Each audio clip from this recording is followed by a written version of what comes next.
ہاں تو پیارے بچوں، آج ہم میری بچوں کے لیے لکھی ہوئی نظموں کی کتاب میں سے دوسری نظم پڑھیں گے، جس کا عنوان ہے حمد۔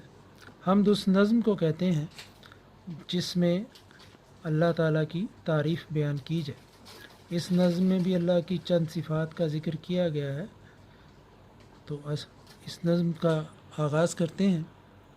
زمیں کے نظارے، فلک کے ستارے، اللہ نے بنائے، اللہ نے بنائے۔ یہ دریا کنارے، یہ ندیاں کے دھارے، اللہ نے بنائے، اللہ نے بنائے۔ یہ پھل پھول سارے، یہ رنگ روپ سارے، اللہ نے بنائے، اللہ نے بنائے۔ یہ انسان سارے، یہ حیوان سارے، اللہ نے بنائے، اللہ نے بنائے۔